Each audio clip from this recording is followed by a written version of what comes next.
Welcome to River City Plus. It is the show after the show. We're doing things a little different. So this is my friend Andrea Lee. She is an artist, and today we are going to be celebrating Women's History Month with women from Amelia Island who have played a poignant part in the history of the island. I said all of that right. All right, go. Miss Dee Dee Bartels lived across the street from me, and this is a painting I did a portrait of her in her house, and she was surrounded by her paintings. She's an artist also, among 8 million other things that she's done in her life. And each thing in her home had meaning to her, so I included all those things. This is her lamp that she got from a shrimp boat captain. It has shrimp all over it. This is a conch shell from her time in the island. She lived in Kiriakou as a biologist for the Smithsonian. And these are some of her paintings in the background that she did. So we became fast friends. She was an artist, local historian, all-around character. So she got me interested in history. So one of the most mysterious people in the history here is Sarah Alice Broadbent. She's the most mysterious because she disappeared in 1952. Her house was burnt down, and we don't know what happened to her. We don't know if it was foul play, if she was murdered. People assume she was murdered, possibly that they robbed her. But she lived on Crane Island by herself for about 25 years. She owned the whole island. Her father bought it for $1,000 in the 1800s, and she lived out there as a recluse. She lived without running water, without electricity, and lived like a pioneer in times that weren't pioneer times.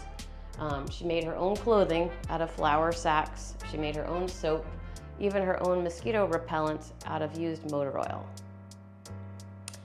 So when people saw her, she would walk barefoot. She never wore shoes. She would walk into town barefoot, and a lot of people were afraid of her, maybe because of the way she smelled, maybe because of the way she looked, but I tried to paint her how I imagined her when she was younger, before she was quite scary looking. And she always had a gun on her. She shot anyone that came onto her island. She was very private, and she loved all the animals, and she was the one that preserved the island from development by basically preventing anyone from coming on it with her gun. So I imagined her friends with all the animals out there by herself, living her best life.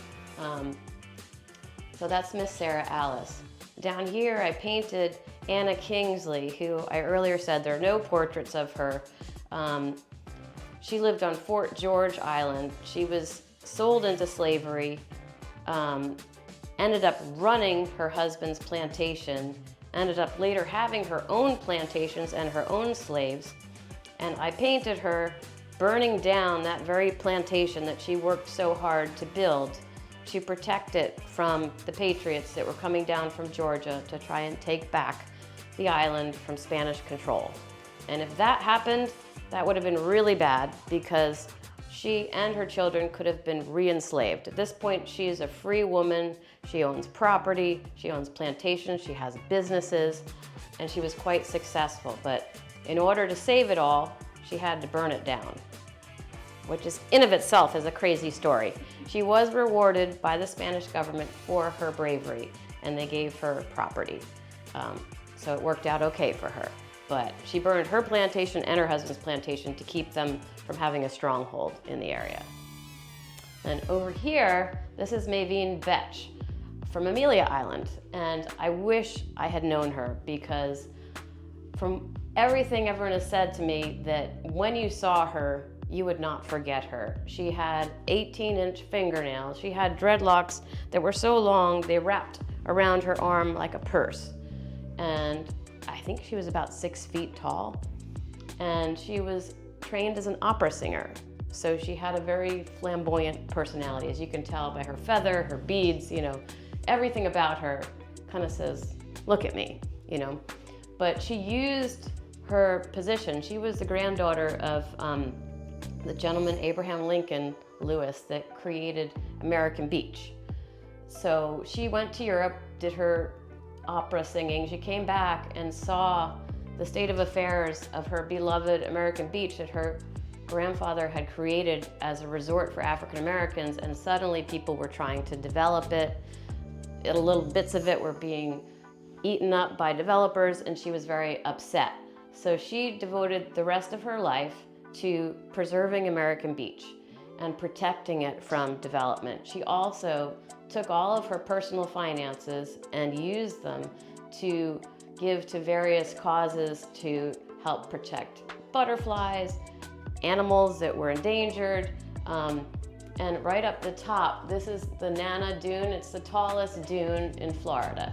So she got that recognized by the national government, and they could not ever build on it. And she also had a rolling history museum in an RV.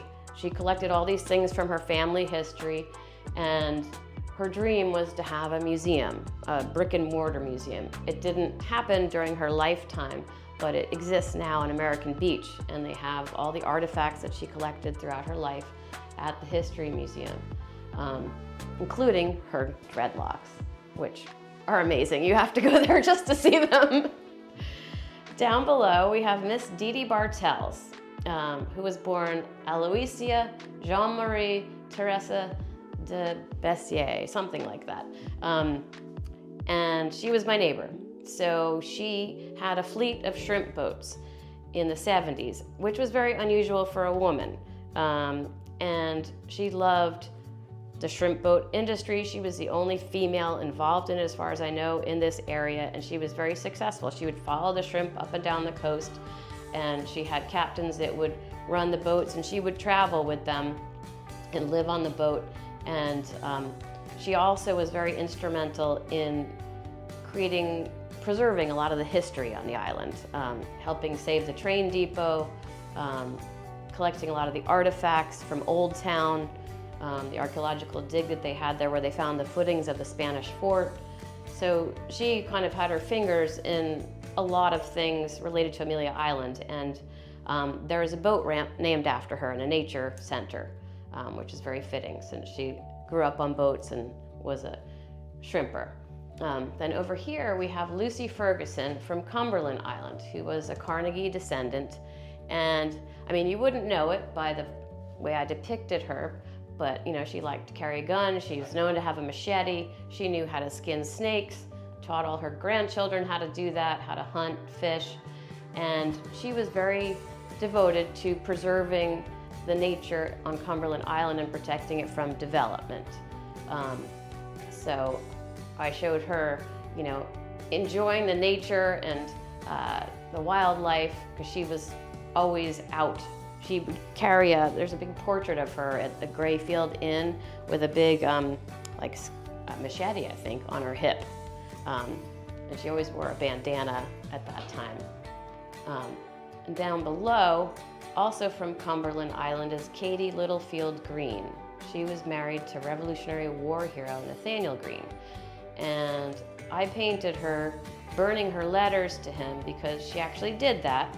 They had letters back and forth in the 1700s, 1800s, and he was 14 years older than her, and when he got selected to lead the Revolutionary Army, suddenly they were apart for very long stretches of time, and it put a lot of strain on their relationship. She did go out to the battlefield sometimes with her kids and followed them and tried to bring good morale to the troops and everything, but eventually it took a toll on their relationship, and you can only sense what she must have written in her letters from his letters, because hers don't exist. She destroyed them all.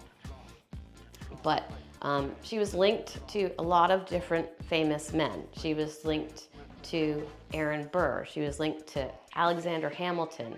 She had Eli Whitney stay at her house and supposedly had a little part in perfecting the cotton gin. She suggested the comb for it. And she was associated with George Washington. She named her kids, she was great friends with George and Martha. She named her kids George and Martha. And, you know, I can only imagine what she was going through, how mad she was at her husband and what he was writing to her, that she burnt all of her letters to him. She didn't want anyone to know what she'd written to him.